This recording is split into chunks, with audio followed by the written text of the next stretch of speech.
How's it going, everyone?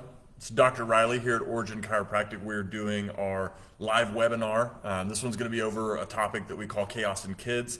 We're going to hit a lot of things that our children are really struggling with these days that we see in and out of our office all the time, between our friends, between family members, between patients. And we're just going to discuss where some of this stuff comes from, why it's getting out of hand these days, and go from there. So I'm just going to dive right on in. If you have any questions during this, feel free to put it in the comments. I'll get back to you as soon as I can on those after the video's over. But let's just dive in. So chaos in kids, what does this mean? So today in our society, we are seeing just crazy amounts of stress and new disorders popping up all the time.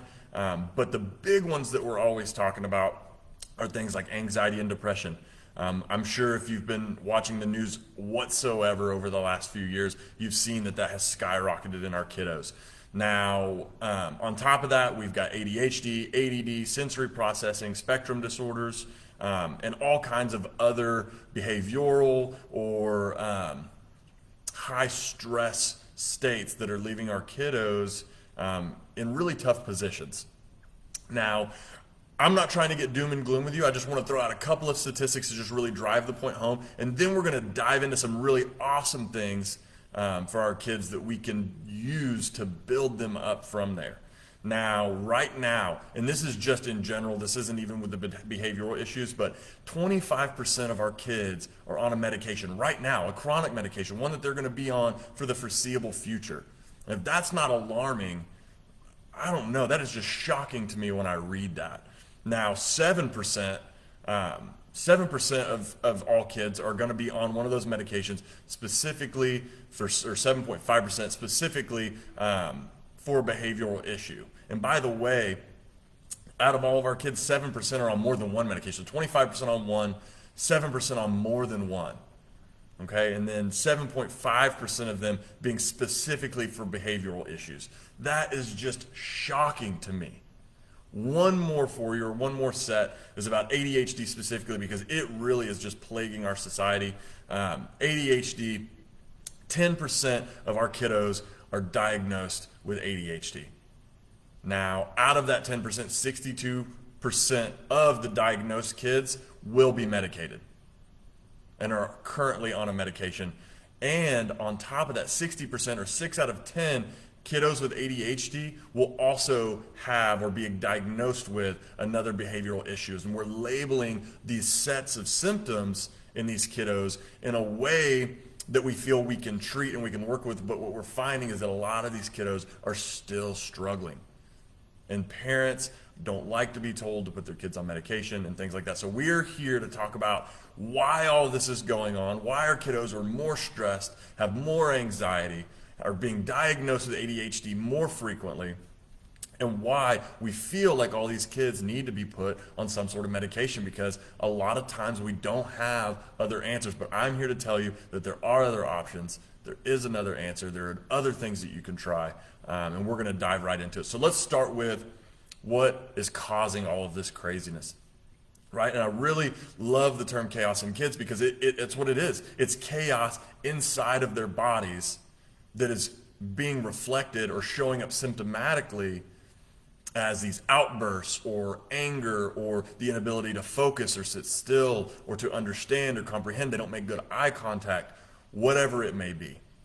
Now, what is this chaos inside, right? For me as a pediatric chiropractor, I'm going to dive straight into the nervous system, because I know that we live our lives through it and that our body functions from brain to body through that central nervous system. And if it is in a state of chaos, then the body is going to be in a state of chaos, and that is going to show outwardly in the way that our kids are reacting. Now, the first thing I really want to dive into is some science on the nervous system.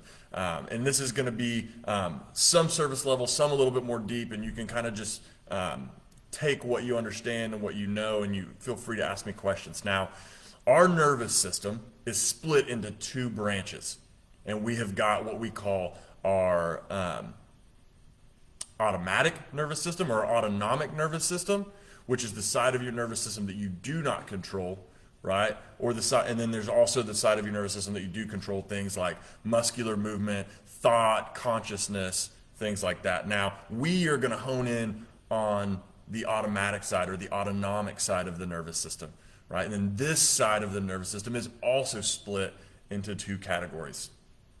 Now, not to get too great into the detail, but this is really, really important because these are the two states that are possible at any given time. And when you are stuck in one or you're not able to shift into the other, it makes it really difficult for your body to process its environment. Now, we have our high stress, our fight or flight response. Now, this is called our sympathetic nervous system. And this is the side of your nervous system or of your autonomic nervous system that takes over in dangerous situations or in high stress situations like say you're walking off the curb and you see a car coming, all of a sudden you get that rush of adrenaline, you get your heart rate increases and you're able to pull yourself out of the street while it goes by, and then you feel usually tapped afterwards, you're really exhausted because that state takes up a lot of your energy.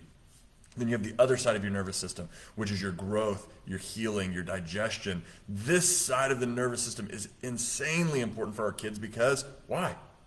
They're growing. They're always growing. They're learning new skills. Maybe you've got them in multiple activities, so they need a high recovery rate. This side of the nervous system is the side that takes over, digests foods, gets them the rest and the healing that they need in order to continue to adapt to their surroundings at a really high level. And if you've ever struggled with a kiddo that's having outbursts, is having severe anxiety, ADHD, sensory processing, what you know is that they are having a really, really hard time adapting to their surroundings. And any little change to that environment can send really big waves through them.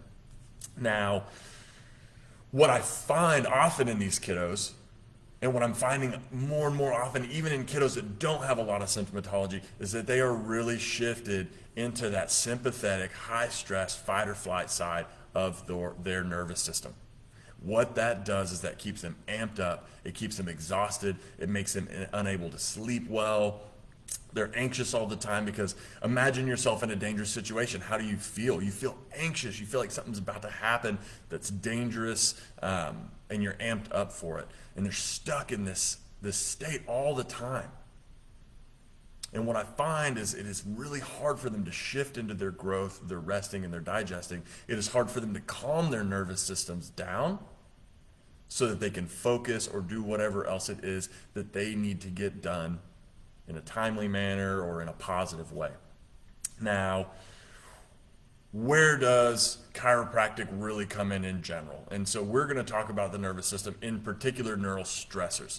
Now, I always like to take this all the way back to the birth process and really the pregnancy, right? Because a lot of times what I see is kiddos, even in utero, while mom is pregnant, she is under a lot of stress. She's got a job, but now she's also got this impending pregnancy and birth, and they've got a new life to take care of. And those things, although they're incredibly positive and we love our kiddos, they can be stressful.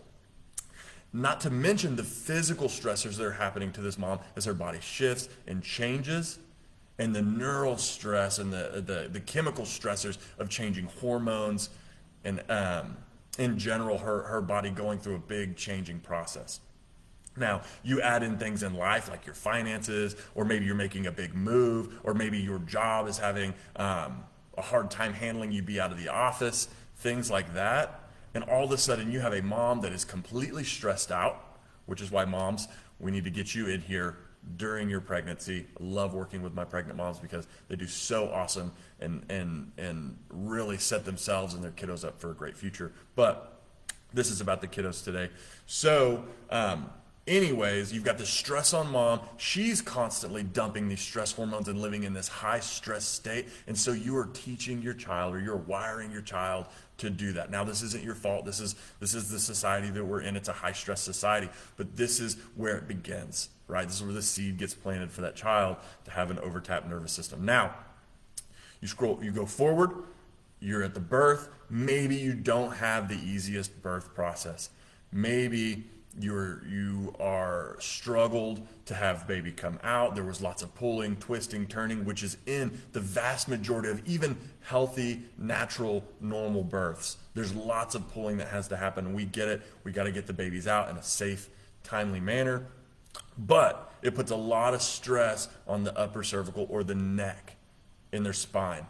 Now, if it doesn't go super well and you end up with an emergency C-section, you're adding stress even more into that system. There's a lot of pulling that comes with a C-section. If you've ever watched one of those, I definitely encourage you that you check it out, because there's a lot of force that comes in pulling that baby out.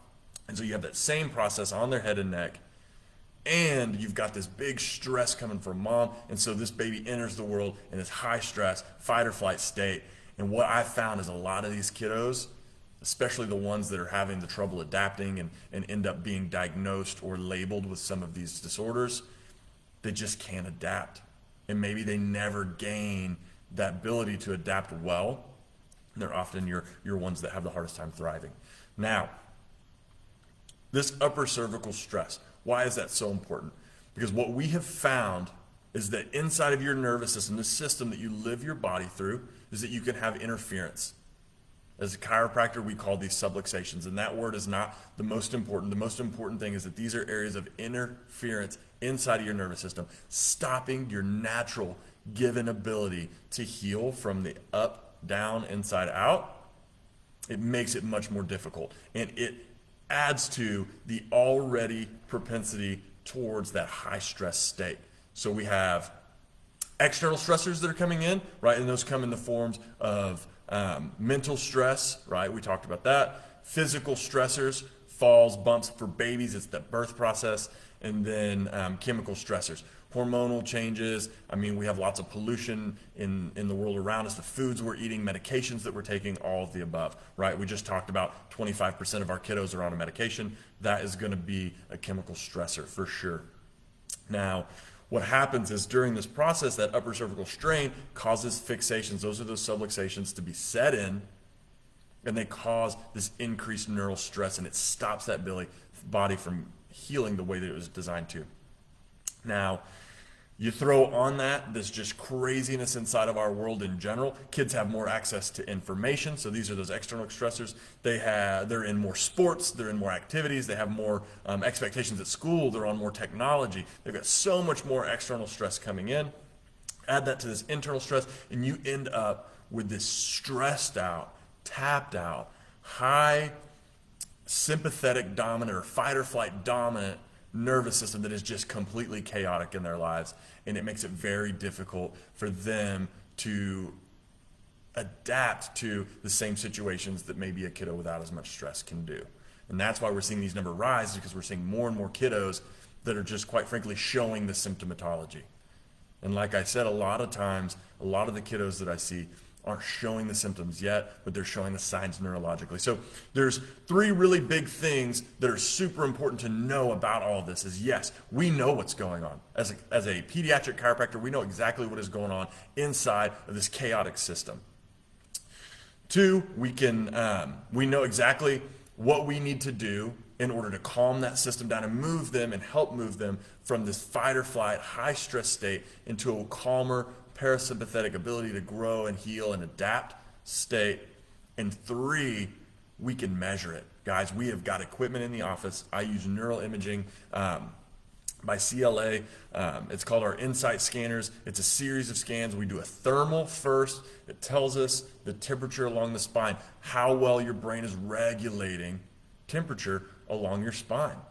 The next one is an EMG, and this is electrical output of the surrounding musculature. This tells me how efficient that nervous system is with its energy. If it is just blowing energy out all over the place and you can see just tons of chaos inside that system, you're going to be able to see it on these scans. And the last one that I do, the most important one by far, is our stress test, or what is called a heart rate variability test. And this test is not just a chiropractic test. This one is used all over the world by cardiologists, neurologists. They're using it in elite athletes because it can tell them how tapped out that system is. Is it really locked into this fight or flight state? And is that adaptability at a level that is going to be beneficial, or is it at a level that is being detrimental to your child's success? Now, chiropractors, where they come in is we find this interference, the subluxations that we talked about, and we remove them with a chiropractic adjustment, which in your kiddos is going to be very gentle. It's going to be super safe for them. But we remove this interference, we calm that system down and allow it to shift back into its parasympathetics or its lower stress state so that that child has more control and that body can heal, right? The most important thing is that we're not attacking disorders themselves, right? When we're attacking ADHD with medication, or we're attacking sensory processing or anxiety with medication, or some of these other issues like ear infections that we're attacking with surgeries, right?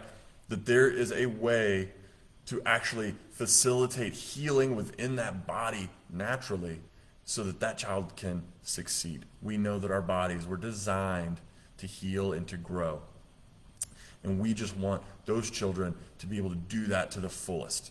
Now, that is the chaos that we are dealing with day in and day out in our society. And right now is a great time of year to be talking about it, because our kiddos are going back to school.